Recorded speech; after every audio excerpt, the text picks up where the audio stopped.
שיר למעלות, אשא עיניי אל ההרים, מאין יבוא עזרי.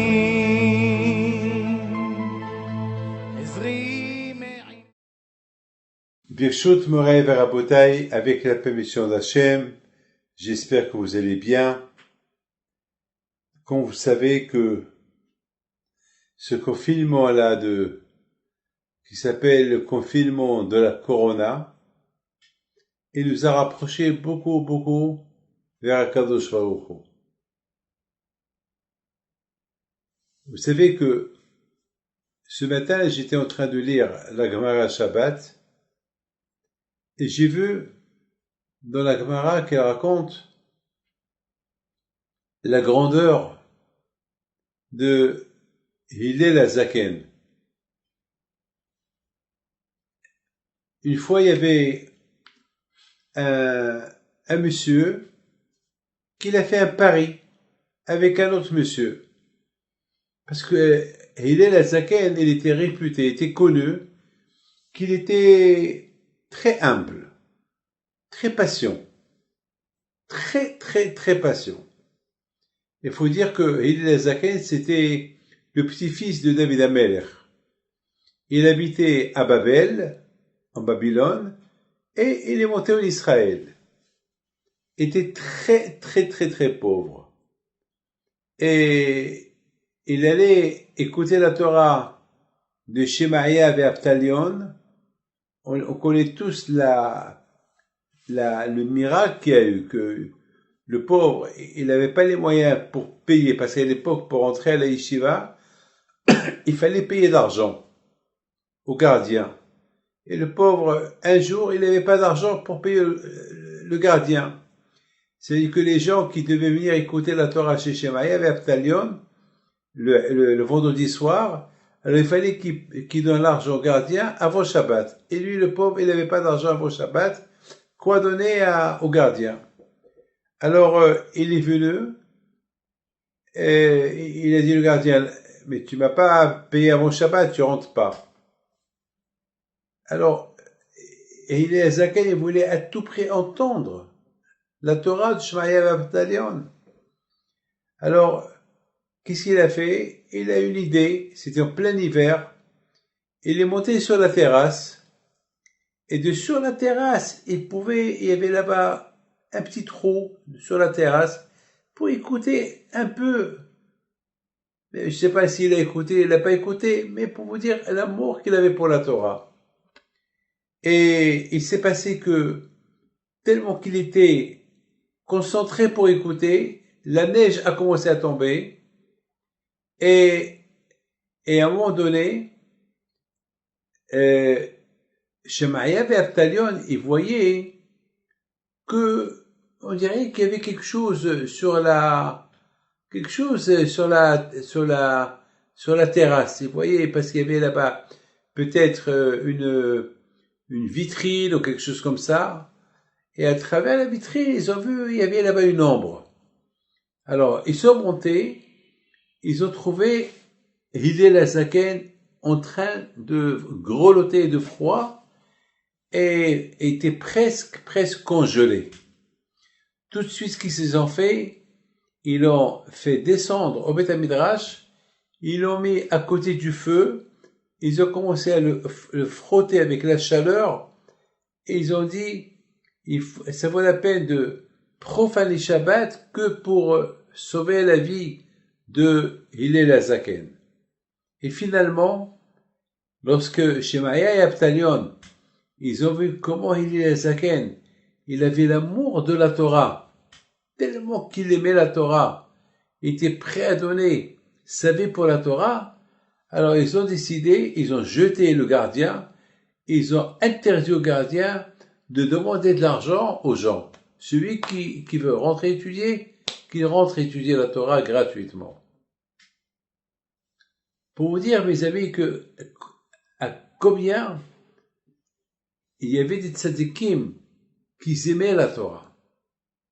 Alors maintenant, on sait très bien que Hillel Hazaken, par la suite, il est devenu le Nasi, le président de Eretz Israël, parce qu'il était un descendant de David Ameller.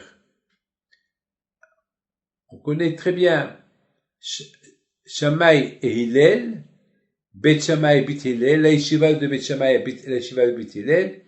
L'origine, c'est que Shammai et Hillel, ils ont étudié la Torah chez Shemaya et Avtalion. Il y a quelque chose de magnifique qui dit Hillel Azaken. Il dit Man de l'Yasaf Asaf, celui qui n'ajoute pas, il a pas besoin de vivre. Celui qui n'ajoute pas à étudier la Torah, il n'a pas besoin de vivre. Mais de cette histoire que je viens de vous raconter, on apprend la paracha de Adam qui Amot Bawe. Ça veut dire combien l'homme, il doit donner et se donner pour étudier la Torah. Adam, à tel point que Hachamim, ils emploient le mot Adam, un homme qui meurt pour la Torah. Adam qui Amot, ça veut dire se donner.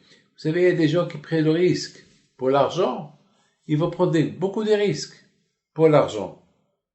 Alors, et l'effort qu'ils vont faire pour étudier, pour faire de l'argent. Donc, de même, pour la Torah, il faut très très important la Torah. Vous savez, on dit que on dit une phrase qui est extraordinaire. Il y avait une fois un monsieur qui a reçu une convocation de chez le roi. Avec le fait déjà qu'il a reçu une convocation chez le roi, il avait déjà peur. Il avait peur. Qu'est-ce que le roi il veut de moi? Donc ce monsieur-là, il avait 3 amis. Le meilleur ami à qui il a fait beaucoup de services, c'était vraiment son meilleur ami. Tout le temps, ils étaient ensemble. Il va chez lui, tape à la porte, et lui dit « Oh, mon ami, qu'est-ce qu'il y a? Ça va? » « Oui, c'est bon, Hachem, ça va, tout va bien. Là, tu sais, je suis venu chez toi parce que vraiment, je t'ai jamais demandé un service et tu es mon meilleur copain. Et là, tu sais que le roi, il m'a convoqué. Je sais pas pourquoi il m'a convoqué. Et j'ai pas envie d'aller seul. Je veux que tu m'accompagnes parce que dans la convocation, c'est écrit que je peux être accompagné par quelqu'un. Alors, tu es mon meilleur copain. Son copain lui dit, mon ami, je suis ton meilleur copain, mais là, je ne peux pas t'accompagner parce que je ne sais pas pourquoi le roi te convoque. Hein. C'est un peu risqué, je ne peux pas aller avec toi. Tu m'excuses. Ah bon? Il était déçu. Ah bon? Toi, qui est mon meilleur copain, comme ça, tu ne m'accompagnes pas? Ah non, je m'excuse, je ne peux pas t'accompagner. Il est sorti de chez lui, dégoûté, déçu. Il dit, bon, je vais aller chez l'autre copain. Bon, l'autre copain, c'est pas le meilleur copain, mais ça va, on se rencontre dans des occasions, on mange ensemble de temps en temps, mais c'est un bon copain, ça va. Je n'ai pas fait autant de services que l'autre, mais quand même, lui aussi, je lui fais des services. Donc, il va chez lui, il tape à la porte. Il ouvre la porte 2 heures du matin. Oh, salut mon copain, ça va. Et ça va, tout va bien, rentre. Et ça va, si tu es venu chez moi à 2 heures du matin, c'est quelque chose de grave. Il lui dit, oui, tu sais que je suis convoqué chez le roi, et le roi, je sais pas pourquoi il veut me voir, on sait jamais, vous savez, les rois, ils peuvent croire que je lui en veux du mal, et je sais pas. Mais, de la convocation, j'ai reçu que je peux être accompagné par quelqu'un. Alors, si ça ne te dérange pas, tu m'accompagnes chez lui. Il commence à bégayer. Il dit, tu sais, mon ami, je peux t'accompagner, mais jusqu'au palais. Pas plus. Mais je ne peux pas rentrer avec toi. Parce que là, je sais pas de quoi est-ce que tu es accusé, ou pour qu'est-ce qu'il veut de toi. Et s'il me va avec toi, il va croire que je suis complice. Non, alors, je t'en prie, je t'accompagne jusqu'au palais. Elle lui a dit, non, si tu m'accompagnes jusqu'au palais, j'ai pas besoin de toi. Bon, elle était déçue. Bon, tu m'excuses, c'est vraiment mon copain, hein, Bon, il sort. Le pauvre, il savait pas quoi faire. Alors il va chez le troisième copain. Le troisième copain, c'est celui que de temps en temps il les voit, de temps en temps, une fois par semaine, une fois par an, de temps en temps, mais ça va, il le connaît. Et attends, si le premier il m'a pas accompagné, le deuxième m'a pas accompagné, et alors le troisième aussi m'a pas accompagné. Alors, il était déçu, il savait pas quoi faire. Il était 4 heures du matin. Et il devait être au palais à 5 heures du matin. Il a 1 heure devant lui. Il tape à la porte. On lui ouvre la porte. Ah, salut, ça va, tu vas bien, papa. Si tu es venu à 4 heures du matin, c'est que c'est un grand problème. Je dis oui, j'ai un très, très grand problème. J'ai reçu une convocation du roi. Et le roi, il veut me voir, je sais pas pourquoi. Il m'a pas, mais il me dit que je peux être accompagné par quelqu'un. Et voilà, ça ne vous dérange pas de m'accompagner. Et il lui dit, mais bien sûr que je t'accompagne. Et comment? Je vais t'accompagner, je vais rentrer avec toi au palais. Et s'il faut que je te défends, je te défends. Et si je serai ton avocat, et s'il y a un problème. Ah bon? Ben oui. Mais je t'adore, tu es mon meilleur ami. Mais on ne s'est pas vu souvent. Mais c'est pas grave. C'est pas grave. Mes amis, les 3 copains de la vie, qui accompagnent la personne dans sa vie. Le premier, c'est l'argent. L'argent.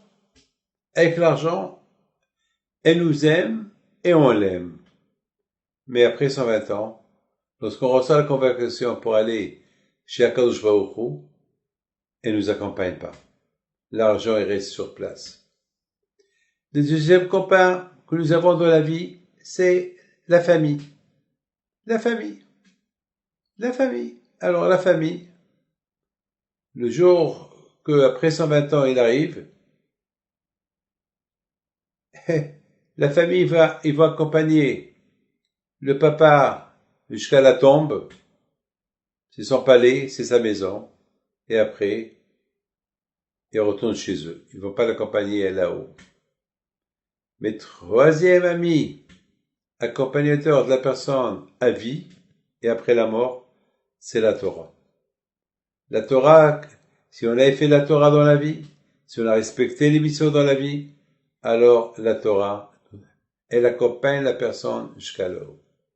Donc, mes amis, c'est ça les 3 amis de la personne pendant toute sa vie, et finalement, les 2 meilleurs copains, soi-disant, l'argent et la famille, ils vont l'abandonner à la fin.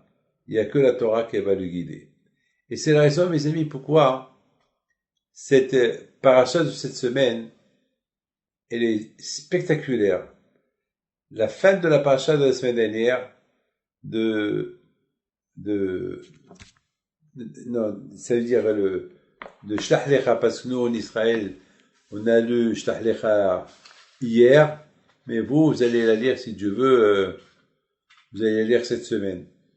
Dans la mitzvah, dans la paracha de Shlach Lecha, vers la fin, c'est écrit quelque chose de magnifique. C'est écrit Le ma'an tiskero va'asitem doket shema akoli chaque jour. La Torah, elle nous dit il faut avoir les tzitzit. Ou item oto. Et vous allez voir le tzitzit. Usratem et kol mitzvot Hashem. Lorsque vous allez voir les tzitzit, vous allez vous rappeler tous les mitzvot qu'Akadosh Baruch Hu vous a donnés. Ça veut dire que voir les mitzvot, voir le talit, ça va vous rappeler qu'il y a des mitzvot et vous allez les faire. Maintenant, la question se pose, c'est quoi ce secret-là? C'est quoi le secret des tzitzit? Que lorsque on les voit, on se rappelle et on fait. Et après, on dit, Velo tatoro harilebaprem harayanechem. Faites attention, ces yeux-là que vous avez, Il ne faut pas que ces yeux-là ils vous emmènent à voir des choses qu'il ne faut pas voir. Malheureusement, chaque génération est son Yetzirah. Et le plus grand Yetzirah, c'est la débauche. Les yeux qui cherchent à les plaisirs. Les yeux qui cherchent les plaisirs. Par exemple, acheter une très belle voiture. C'est les plaisirs des yeux. Un très gros diamant. C'est les plaisirs des yeux. Les yeux, vous savez, beaucoup des fois, vous êtes à la synagogue, ou vous avez eu un mariage. Ce qui attire le plus l'œil, c'est le décor et le buffet. Les gens regardent du buffet, ils sont excités pour voir comment est le décor. Une fois, j'étais dans un mariage, et je vous donne la parole d'honneur, hein, j'ai jamais vu dans ma vie un décor comme comment cette salle a été décorée. C'est incroyable, c'est inimaginable. J'ai jamais vu un décor comme ça. Toutes fleurs du monde. Mais je peux rien vous dire. Je peux même pas. J'ai honte de vous dire que ça a coûté 2 millions de dollars que les fleurs. 2 millions de dollars des fleurs, des décors spectaculaires. Bon, bien sûr que après le mariage, je voulais partir. Le plus c'est le mariage. Mais le propriétaire, le balabait, le père du Hatan, m'a dit, Rabbi David, vous m'avez honoré par votre présence. Si cela ne vous dérange pas, c'est rien que vous pouvez attendre jusqu'à que le Hatan y rentre. Vous faites avec lui une petite danse, voilà. Il y a une chambre que vous allez rester, une petite danse avec lui. Ça va me faire ma simha totale. Bon. Je ne peux pas lui dire non. Si déjà je suis venu de la France en Amérique, pour lui, je me rappelle, il m'avait envoyé un billet Concorde. Moi et celui qui m'accompagnait. À l'époque, Concorde, il existait encore. Ça veut dire que, je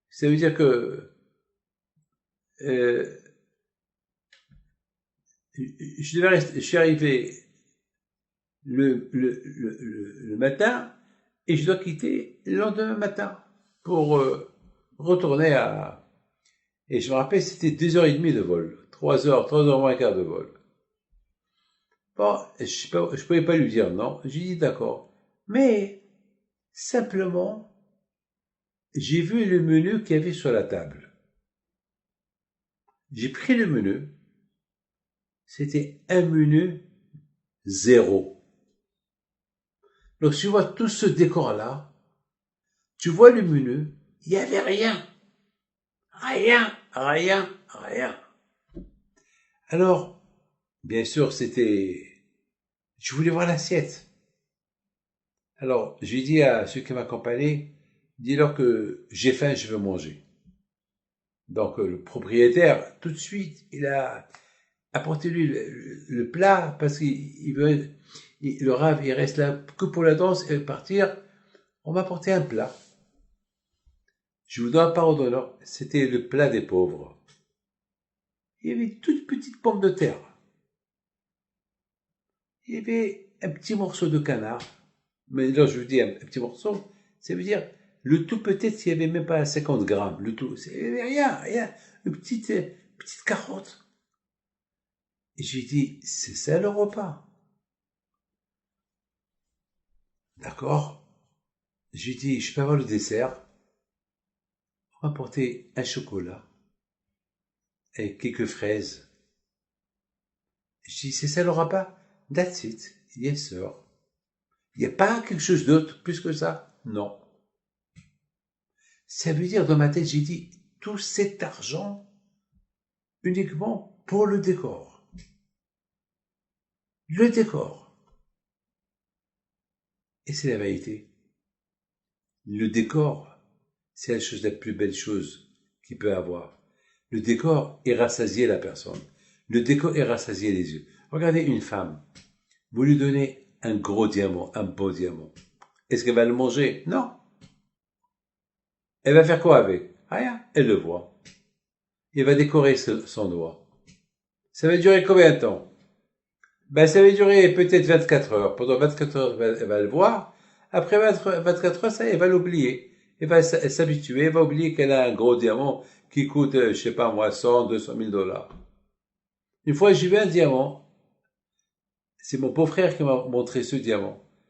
J'ai peur de vous dire le prix de ce diamant, parce que mon beau-frère travaillait chez Monsieur Gillick à New York. Alors, là-bas, c'est des diamants, c'est un diamantaire de première classe, first class. Et puis, il me l'a montré. Je peux même pas vous dire le prix qu'il m'a dit qu'il coûte. Je sais pas, j'ai dit, c'est pas possible. Et il y a des gens qui vont l'acheter. Oui, il y a des gens qui vont l'acheter. Et quoi, il faut faire quoi avec? Ils vont le manger? Non, c'est le plaisir. C'est le plaisir, c'est tout.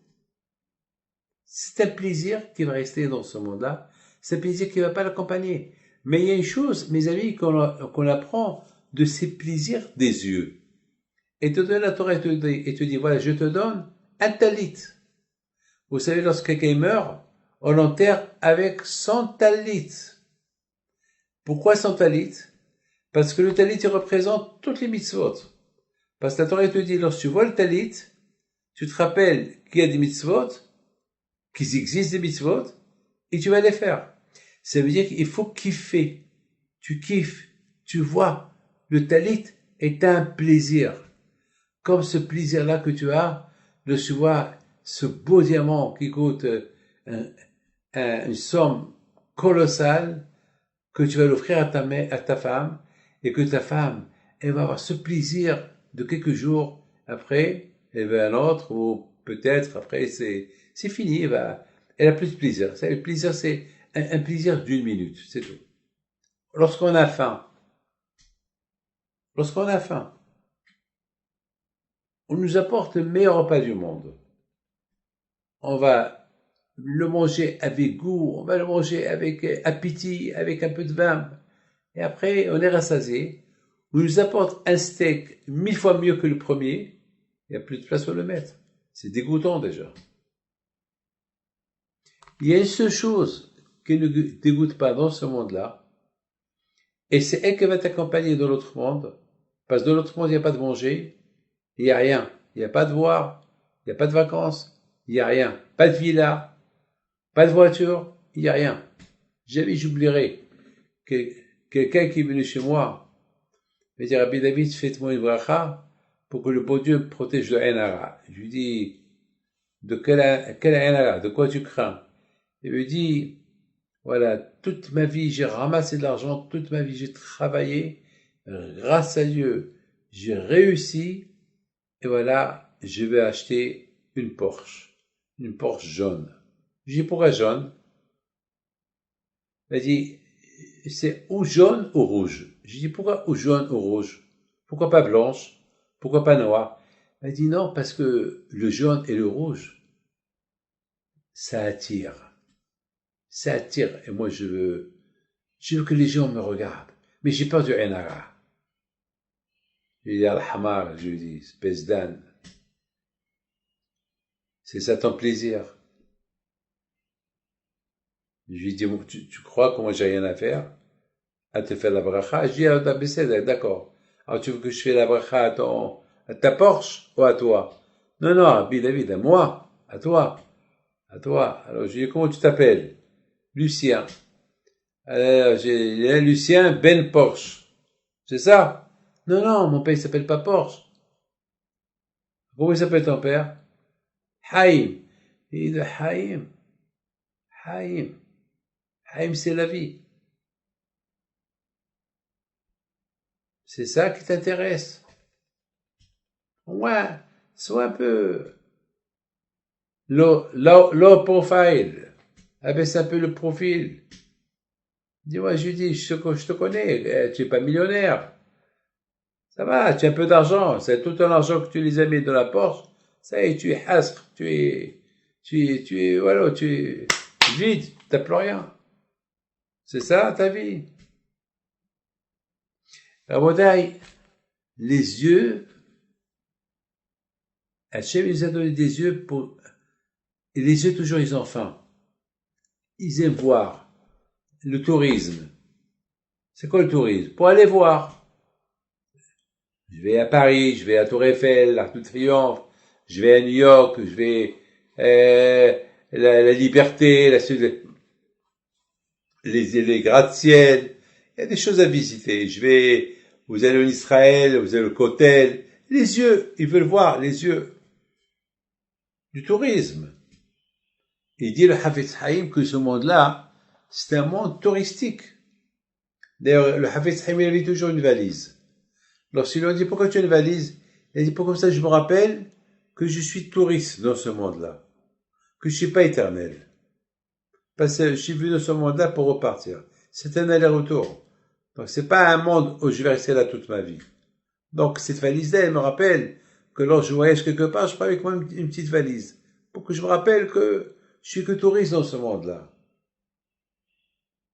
Vous voyez, la paracha de cette semaine, c'est la paracha des touristes, des exploitateurs qui sont, comme Moshe Rabbeinu a envoyé en Israël, dans la terre de Canaan, pour espionner, pour voir comment la terre elle est. Ils sont partis en visite officielle, une visite de 40 jours. Ce monde-là, mes amis, c'est un monde, on fait du tourisme. On n'est pas éternel dans ce monde. D'ailleurs, c'est la raison pourquoi on fait la soukha. Pourquoi on fait la soukha? On fait la soukha pour se rappeler que dans ce monde-là, on est touriste. Toute l'année, on est à la maison. Et à Sukkot, on sort dehors. On s'exile dehors pour se rappeler que dans ce monde-là, on n'est rien qu'en exil. On n'est rien qu'en touriste. On n'est pas éternel. Ça, c'est quelque chose qu'il faut bien le saisir. Beaucoup de fois, on fait le tourisme et on s'éclate, on est heureux, on est content, on est bien. Mais après, tout passe à l'oubli. C'est quelque chose de passager. Alors quand je vois Ochui, il te dit, c'est dommage que tu perds ton temps il y a un monde où j'ai donné des mitzvot, là-bas tu es que provisoire, et après tu retournes à ta demeure éternelle et tu viens sans rien. Vous imaginez combien de mitzvot, combien de lotos on peut gagner chaque jour? Avec le fait de voir le talit, qui te rappelle qu'il y a des mitzvot à faire, c'est comme par exemple, comme il dit Hafetz Haïm, c'est comme un roi qui te donne une médaille, que tu portes cette médaille, et chacun qui voit la médaille sur toi, il sait que tu es un proche du roi. Et toi aussi, chaque fois que tu vois la médaille sur toi, tu penses au roi, et tu es prêt à faire n'importe quoi pour lui. Parce que c'est quelque chose que jamais tu peux oublier. La médaille, elle te rapproche vers le roi, elle te rappelle que tu es proche au roi. Donc, mes amis, les tzitzit, ils nous rappellent que nous sommes proches d'Hachem. Ils nous rappellent qu'il y a des mitzvot à faire et on peut les faire. Donc, itemoto. Il faut les voir. Donc, item. Item auto, usratem ba'asi, et comme mitzvot Hashem, lorsque vous allez voir le talit, vous allez vous rappeler qu'il y a beaucoup de mitzvot à faire. Waouh, je vais les faire. Ba'asitem otam, je vais les faire. Otam, c'est les lettres Emet. Emet, c'est les vérités. La Torah, elle s'appelle Emet. Mais si tu vois le talit, les tzitzit, et tu t'en fous de ce que tu es en train de voir, et ça te rappelle rien du tout. Et ça veut dire que tu m'es basé, tu dénigres la médaille que Hachem t'a donnée. Parce que cette médaille que Hachem t'a donnée, qui s'appelle Talit, son but, comme qu'il dit dans la Gemara de Menachot, c'est pour te rappeler les mitzvot que Hachem t'a donné pour les faire. Lorsque tu vois quelque chose de beau, tu te régales. Tu achètes une belle voiture. Waouh! Tu achètes un beau diamant pour ta femme. Waouh! Tu fais la plus belle décoration dans le monde pour un mariage, ton mariage. Waouh! Et les mitzvot? Et cette voiture-là? Un jour, tu vas la jeter. Ce diamant, il peut se perdre. Ta femme, elle ne va pas rester éternelle, toi aussi. Et mais ces mitzvot-là qui sont éternels, qui vont t'accompagner après 120 ans, qu'est-ce qu'on dit? À ceux-là, tu les laisses. Non seulement tu les vois, et tu t'en fous.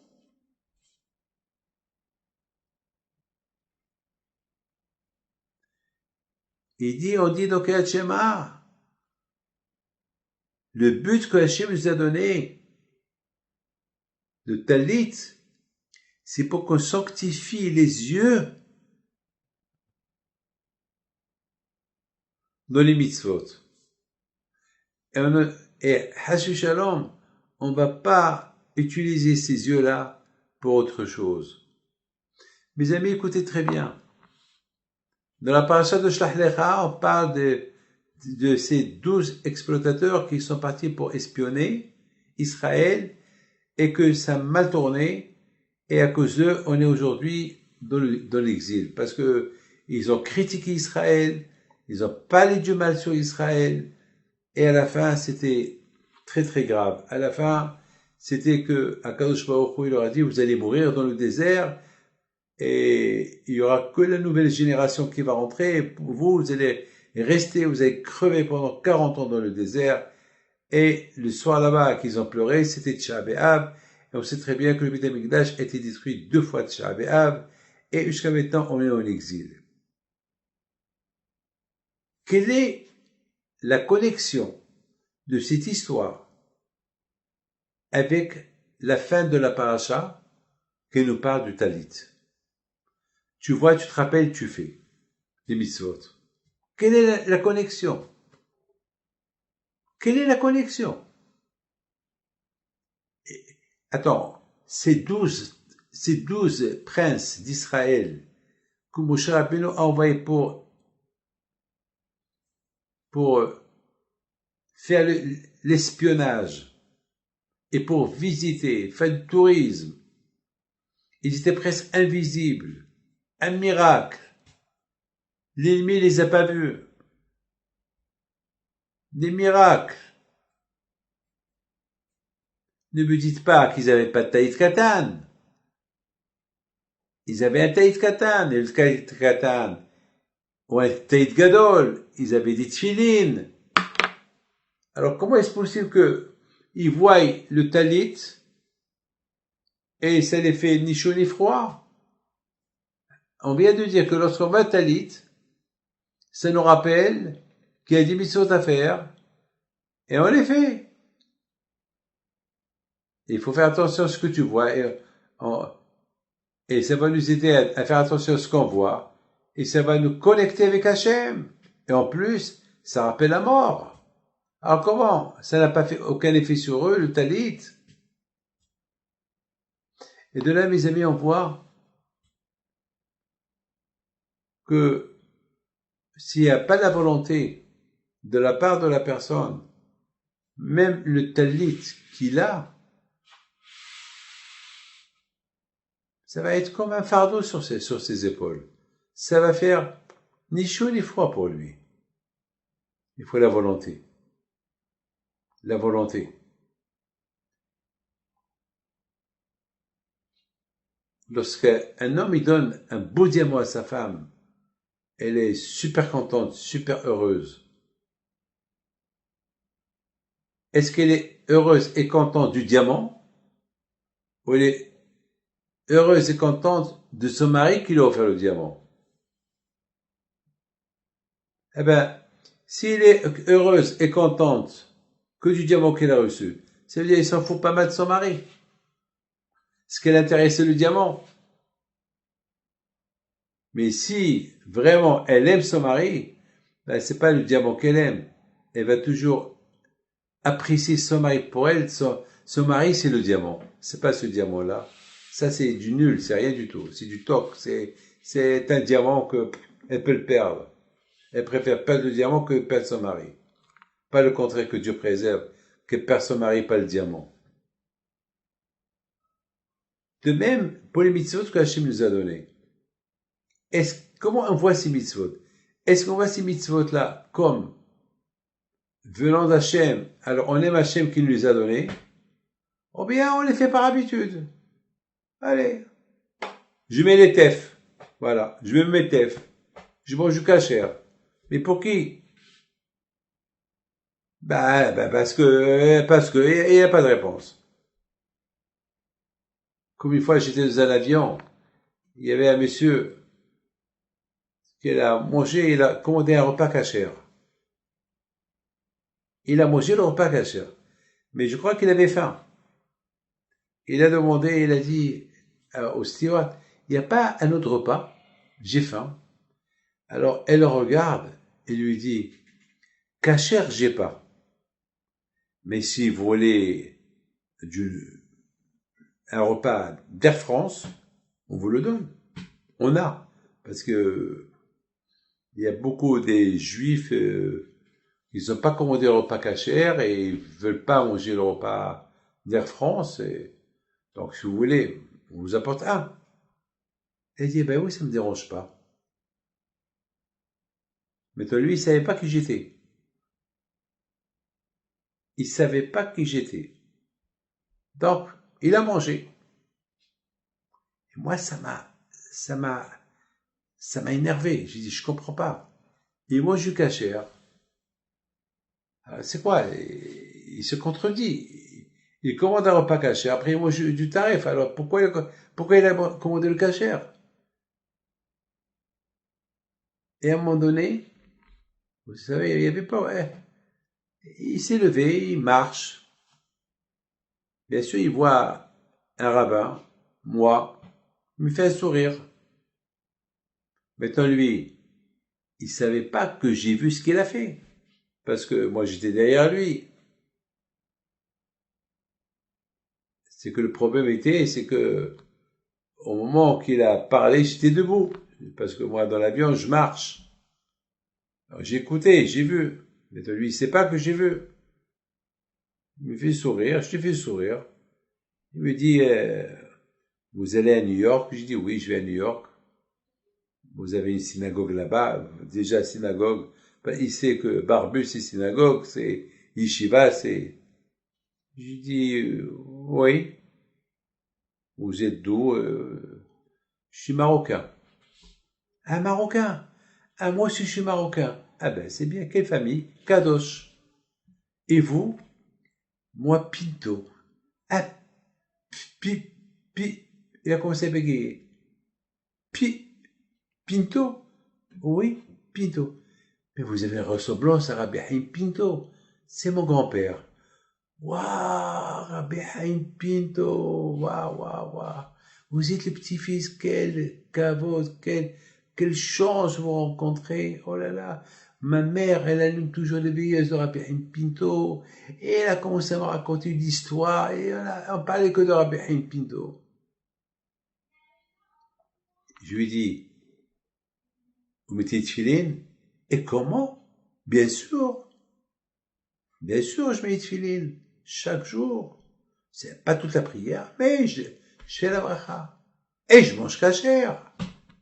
Elle n'a pas attendu que je pose la question. Et je mange kasher. Kasher, kasher, kasher. Kasher, kasher, kasher. Et vous ne mélangez pas le kasher avec du non kasher. Là, il me regarde. Là, il répond pas. Là, il répond pas. Il répond pas. Je vous donne parole d'honneur. À ce moment-là, je m'excuse de vous le dire, il a roté. Ah, pardon. J'ai dit, ça sent le bœuf pas cachère. Il a un peu rougi.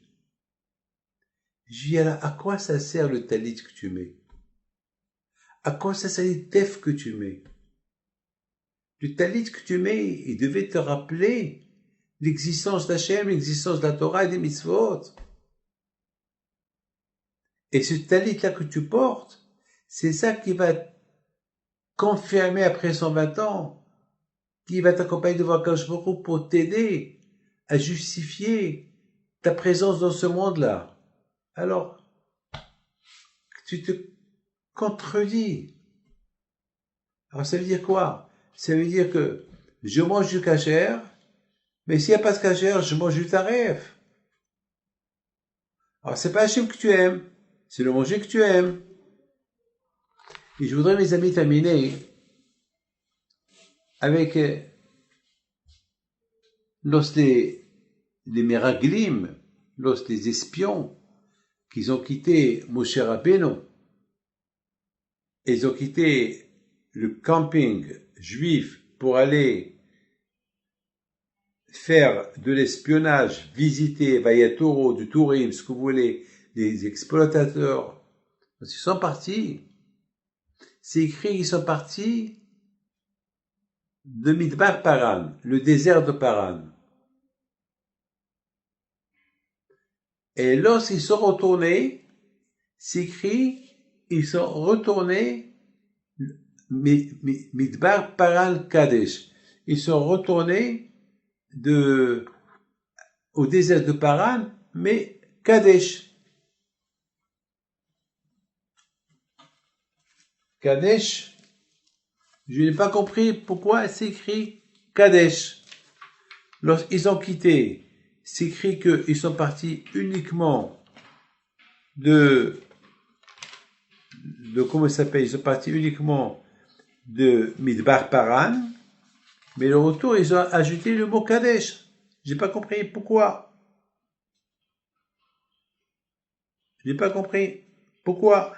C'est quoi ce mot Kadesh? Vaishlach otam Moshe mimidbar Paran. Moshe les a envoyés du désert de Paran.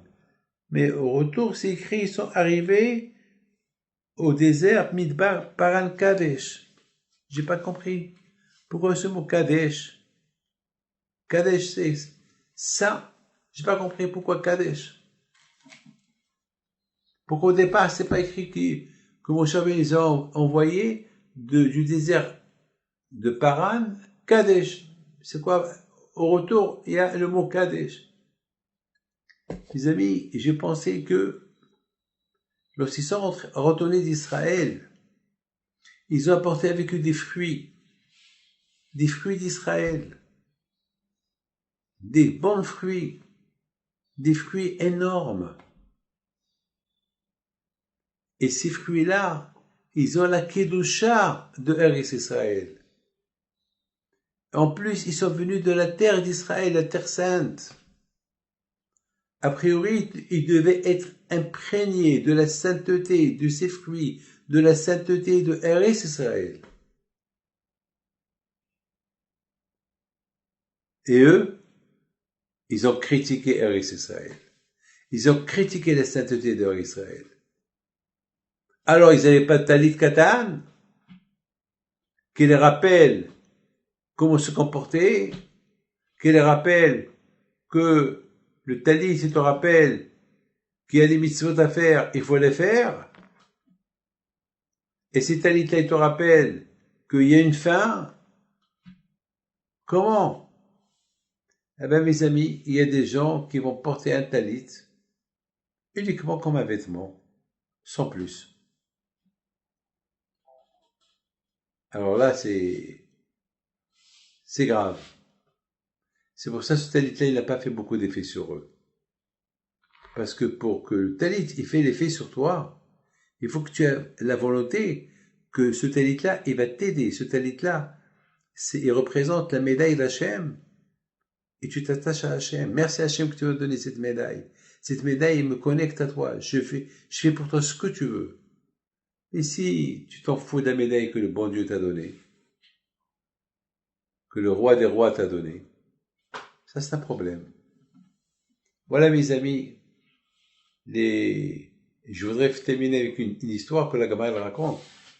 Il y avait une fois vous savez, à l'époque, il y avait des femmes de rue qui faisaient malheureusement la prostitution des zoonotes. Ça, c'est la Gemara qui raconte cette histoire. Ça, c'est le Talmud qui la raconte. C'est pas une histoire, c'est le Talmud qui la raconte. Et cette femme-là, elle a son manager, et lorsqu'elle arrive dans les villes, le manager, il met sa photo dans les rues, dans les endroits publics, et celui qui veut les services de cette zona, alors voilà, rendez-vous, et voilà. Il y avait un monsieur qui était milliardaire, et cette femme en plus, elle coûtait très cher. Alors il vient avec un sac d'argent,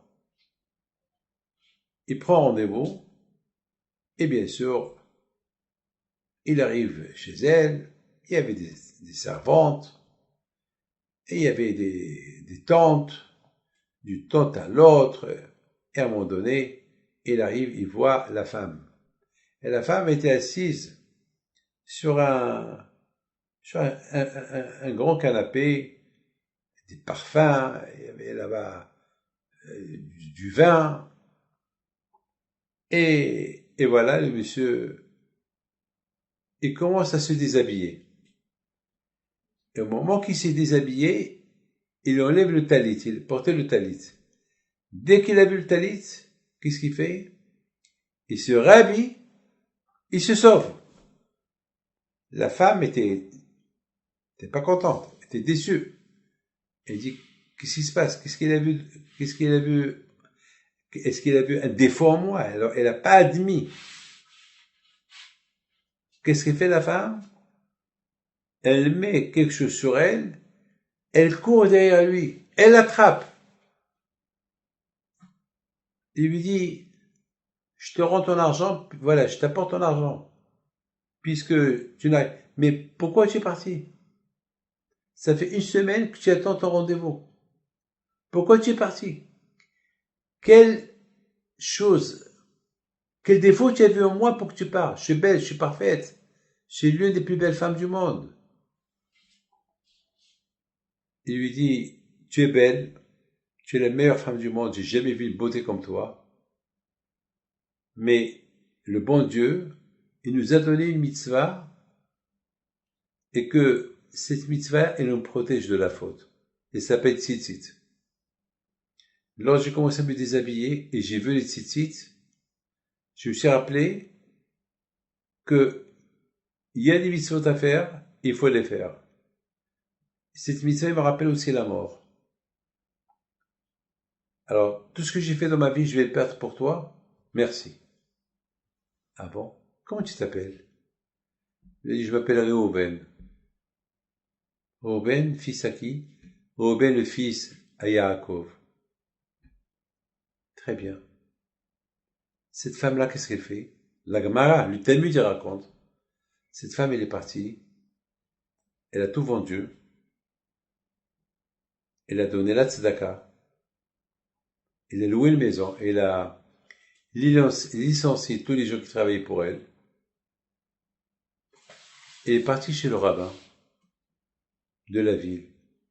Il lui dit, j'ai envie de me convertir. Voilà ma profession, et j'ai envie de me convertir.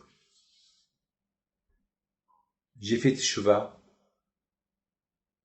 J'ai vu que je suis pas une femme forte. J'ai vu que la Torah, elle est très forte. J'ai cru que, avec ma beauté, je peux mettre le monde entier à plat à mes genoux, à mes pieds, et j'ai vu que votre Torah, elle m'a battu. Donc, je veux devenir juif. À l'époque, c'est pas comme aujourd'hui. À l'époque, ceux qui voulaient se convertir, ça prenait 1 jour. Le plus important, c'est que il accepte sur lui les mitzvot de la Torah, il va avec le Bédine faire la tvila et c'est fini. Aujourd'hui, non. Aujourd'hui, à cause de beaucoup de raisons, aujourd'hui, ça prend du temps. Ça peut prendre 1 an, 2 ans, 3 ans. Mais dans certains cas, ça peut prendre 6 mois. Ça dépend. Mais à l'époque, tout de suite. Alors, elle lui dit, ça ne vous dérange pas que je reste avec vous à la maison, je vous paye. Le rabbin lui dit, non, je ne veux pas ton argent. Au moins que j'apprends comment être juif. Le rabbin était vieux. Sa femme, elle a eu de la peine. Il a dit à son mari, Kol hakavod, avec tout le parcours qu'elle a passé, avec tout ce qu'elle a passé, la pauvre cette femme-là, et maintenant, elle est devenue juive. Et Akadosh Baruch Hu, il aime qu'on accepte les convertis. Et elle reste un peu avec nous. Elle apprend un peu la religion. Et si Dieu veut un jour, peut-être on va lui trouver un hatan. Le mari a dit d'accord. Le rabbin, il a dit d'accord. Un jour, le rabbin, il dit à sa femme, tu vois, cette femme-là, elle fait tout pour prier Hachem. Elle fait vraiment tout pour la Torah. Qu'est-ce que tu penses qu'on lui présente? Telle est elle. Il lui dit, telle est elle. Elle va accepter. C'est une belle femme. Elle veut un bel homme. Bon, elle aime la religion. Puisqu'elle aime la religion, elle sera heureuse de marier un juif pour avoir des enfants. On va essayer. Alors, le rabbin, il appelle tel et tel, le monsieur là, le monsieur. Oh. Le monsieur, il vient. Il lui dit, alors, est-ce que tu t'es marié? Non. Non, je ne suis pas encore marié. Il lui dit, j'ai un chiddour pour toi. Ah bon? Grave. Ah bon? Oui, j'ai une femme qui est très bien. En plus, elle est riche. Mais c'est une convertie. Ben non, si vous, là, monsieur le rabbin, vous la connaissez, ça fait 6 mois qu'elle est chez vous, et qu'elle se comporte comme une bonne juive. Ah oui, elle a appris à prier, elle fait, elle a promis qu'elle va se couvrir la tête, et s'est déconnectée de ses parents, elle aime la Torah. Très bien, alors d'accord, vous me la présentez, et on se marie. Alors, le rabbin, il appelle, Sarah. Elle arrive, dès qu'elle rentre, le monsieur dit qu'il la voit, il se lève pour se sauver. Le rabbin l'attrape. Il dit, qu'est-ce qu'il y a? Mais je la connais. Comment tu la connais? Mais, alors elle a baissé les yeux. Elle dit au rabbin, c'est à cause de lui que je me suis converti. Elle a raconté toute l'histoire au rabbin. Alors le rabbin, il lui dit, ben, t'as de la chance, elle s'est pas convertie pour toi, elle s'est convertie pour l'amour d'Hachem. Et c'est moi qui ai fait le shidduch. Le fait que tu n'as pas fait la abera avec elle, maintenant quand il te la donne, de se marier avec elle, avec permission, avec heter, avec une permission, c'est maintenant, vous allez faire votre relation dans la kashrut, pas dans la touma.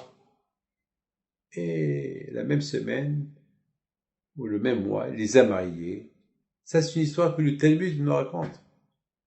De là, vous voyez la force du talit, que lorsque vous le voyez, qu'est-ce qu'il peut vous rappeler? C'est la médaille d'Hachem. Mais il ne faut pas prendre le talit comme un vêtement, comme je mange kasher, je mets mes tef, je mets talit. Non. Il faut aimer celui qui te l'a donné. Comme ce diamant que le mari donne à sa femme. La femme, elle va aimer qui le plus? Le diamant ou celui qui lui a apporté le diamant, le mari? Bien sûr, le diamant, c'est le diamant. Mais celui qui lui a donné, qui lui a acheté le diamant. Et qui lui a acheté plein de choses. Alors, Be'ezet Hashem, Kakash Baruch Hu, il vous donne à vous tous. Bracha ve'atzlacha. Et cette couronne-là, si Dieu veut, qui s'appelle Keter, qui s'appelle la couronne, on n'a pas qu'à trouver La solution, on ne sait pas. Et sur l'Israël, il y a une petite montée encore de cette épidémie qui remonte un peu. En Chine, elle est remontée un peu plus. Donc, si Dieu veut, les avions, ils sont encore un peu dangereux, il faut faire beaucoup attention. Vous sortez dehors, il faut mettre des masques, il faut faire attention à ce que vous voyez, ce que vous touchez, ce qui rentre chez vous à la maison, bien nettoyer. Et on apprend de ça combien on doit être propre aussi devant Akadosh Baruch Hu. Ce corona nous a appris combien on doit être propre avec Hachem. Si on doit être propre pour ne pas attraper le virus, combien on doit être propre pour ne pas attraper le Sahara sur nous. Le bon Dieu protège et vous donne la Amen. À bientôt. אדוני ישמור צאתך ובואך מעתה